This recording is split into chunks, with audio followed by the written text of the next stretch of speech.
At least a few senators seem fed up with the absurdity of the never-ending Russia investigation. Today, Senator Tom Cotton of Arkansas asked if this whole affair could be a plausible plot for a spy movie. Watch.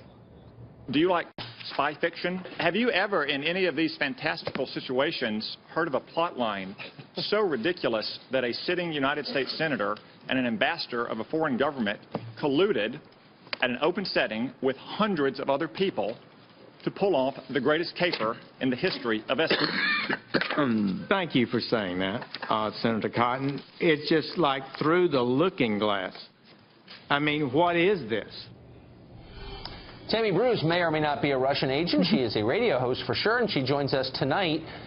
Hey, Tammy Tucker. Bruce, what is this about? You know, with that, I was just worried that the next thing was going to be Boris and Natasha and Bullwinkle hanging out at the Mayflower. You know, it's a cartoon. It's cartoonish at this point.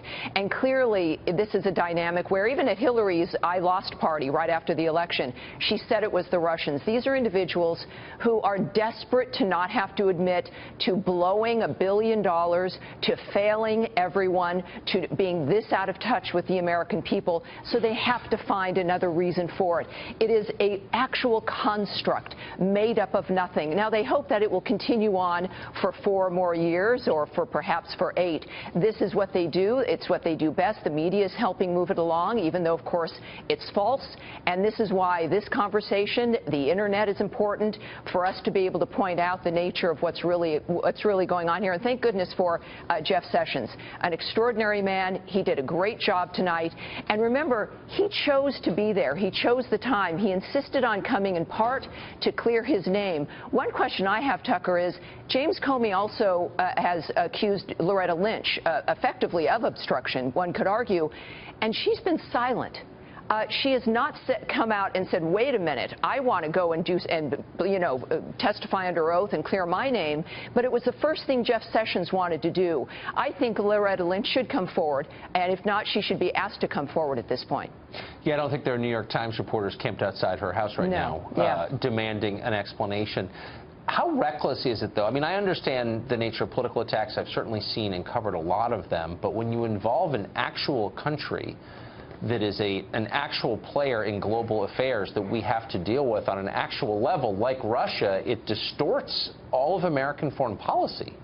It does, but what it also does, it's interesting. What do they say? Is the best defense is a good offense, right?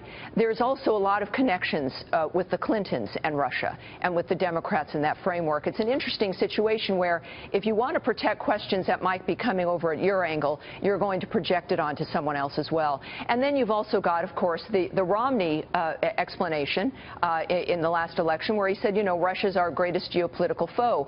It's true. Russia can do tremendous damage to us, and I think that's also convenient as a nation we don't know much about, as a nation where it's easy to frighten the American people. But the Democrats, as usual, of course, underestimate our ability to ask questions and to really understand what's going on.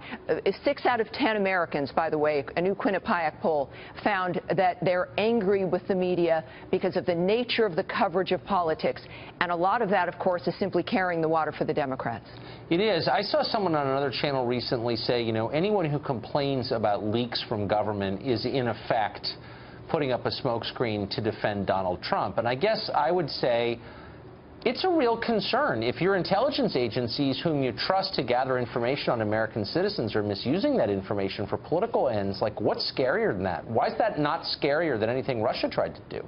And look, we already saw the damage when it came to leaks about the London Bridge attack, and that caused an immediate diplomatic problem. The fact is, with James Comey, the question is, you know, leaks are like potato chips. You don't do just one. What else was he leaking, and what damage did it do? The same with that reality winner. They're still looking for that thumb drive.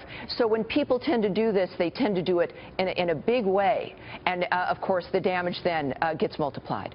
Leaks are like potato chips. I'm remembering that. Tammy There Bruce, you go. thanks a million. Thanks, Tucker.